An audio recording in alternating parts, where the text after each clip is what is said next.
And, specifically, I remember one time telling you that I couldn't be your dominant if you were already doming yourself. Right. And what did that statement do to help you kind of see into yourself? I was already your submissive by the time you said that to me. And this whole idea of letting go, it's this abstract concept. I'm not physically hanging on to anything, but my life was showing that I was operating in patterns that controlled me. And as much as I sought to be free from those patterns, some of them I just didn't know how to get out of. And so along the way,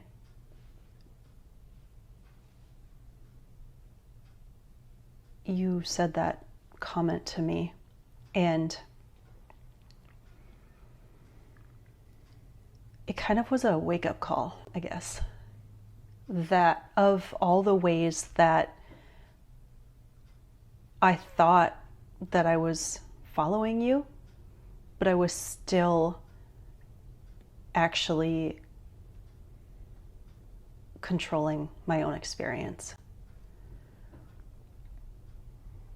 I was allowing this voice in my head to control so much of my life,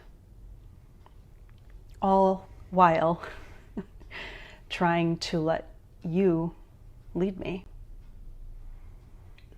It wasn't just you dumbing yourself. It wasn't just you being your own dominant. You also let a lot of different forces kind of have control in your life. Yeah, looking back at all of my life, we can look back and have what feels closer to a 20/20 vision, right? And I guess that theme started from a very young age. And I would say that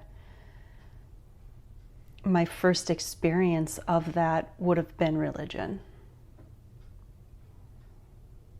because I was so absorbed in it. I went to a private school 5 days a week. I went to church every Sunday, and when the school year was on, Sunday school was on. And so 6 out of the 7 days a week, for a lot of the year, I was absorbed into this structure that, in my mind, was teaching me right from wrong. It was teaching me how to be good. And so in that experience and through a lot of the rest of your childhood, you were learning how to be a follower in a lot of ways, but also in the more, in the piece of that turned out to be pretty challenging for you in being so good at following was that you became really good at following everything every time that someone wanted to tell you what to do, and then you had your own internal monologue of you telling yourself what to do. Yeah, and it's no surprise, we already talked about this so many times, this thing of perfectionism. And while I don't know what's all underneath that, I can look back and see how a lot of my life was. And it doesn't matter where it all came from, but it played out in so many different ways. And so there was always this deep black and white thinking. This is good, that's bad. And I needed to be good. There was this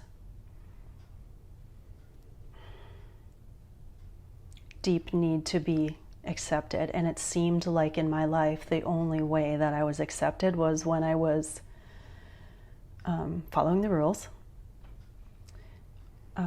getting good grades, not causing any problems, and probably not speaking up along all that as well. And so my whole life was just absorbed in trying to be that good girl. And now a lot of our listeners who listen to this podcast because they either want dominant submissive dynamics in their life, or they are working with a partner trying to do this, they might hear that you were super obedient, you were always the good girl, you always did what you were told, and think that would make for a great submissive. Why, sure it does.